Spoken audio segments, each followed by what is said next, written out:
In the name of God, the compassionate and merciful, thank you, Mr. President. We thank a special envoy, Mr. Peterson, and Ms. Vaserno, Director of OCHA Operation and Advocacy Division, for their insightful briefings. On the situation in Syria, I wish to make the following points. First, the Islamic Republic of Iran reaffirms its unwavering commitment to the sovereignty, unity, and territorial integrity of the Syrian Arab Republic. We strongly oppose any attempt, whether direct or indirect, to undermine Syria's national sovereignty or to fragment its territory. In this regard, we warn against Israeli dangerous and destabilizing agenda aimed at detaching Syrian southern provinces from authority of the central government. Such illegal actions constitute a clear violation of international law, the UN Charter, and the Security Council resolution, and threaten regional stability.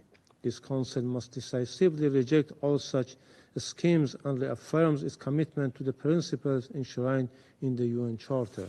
Second, we are deeply alarmed by the recent outbreak of violence in Sweida, which resulted in the loss of civilian lives and damage to critical infrastructure. We express our support for the interim government's efforts to restore stability and urge a prompt, transparent investigation conducted in full accordance with the rule of law. We also take note of the finding related to the mass killing against Alawites in Latakia and Tartus. Accountability must be ensured for these crimes as well.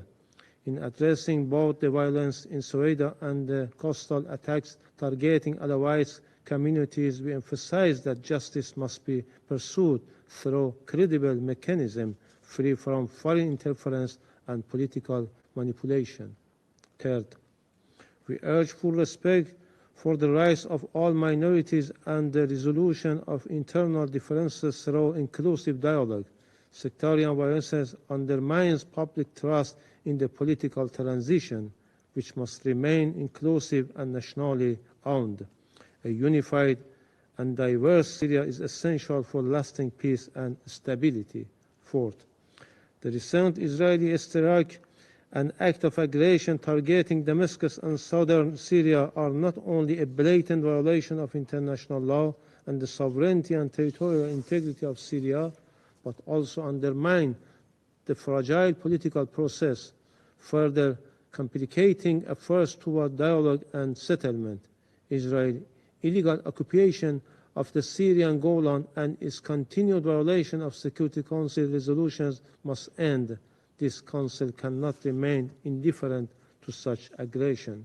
Fifth, on the humanitarian situation, we remain gravely concerned about the worsening situation in Sweida and the other regions.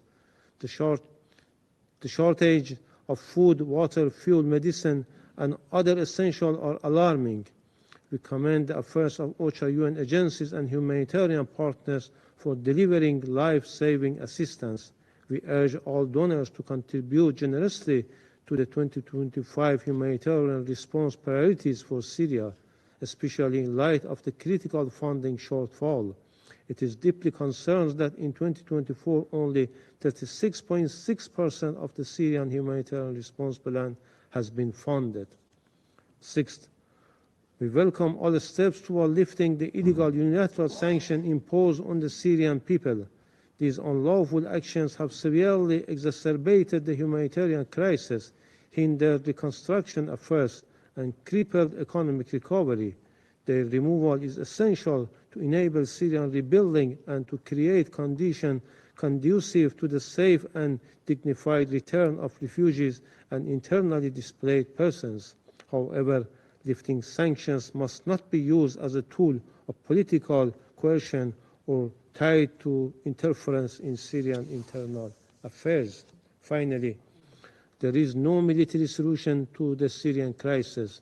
The only viable path forward is through a Syrian-led and Syrian-owned political process, facilitated by the United Nations and based on core principles outlined in the Resolution 2254.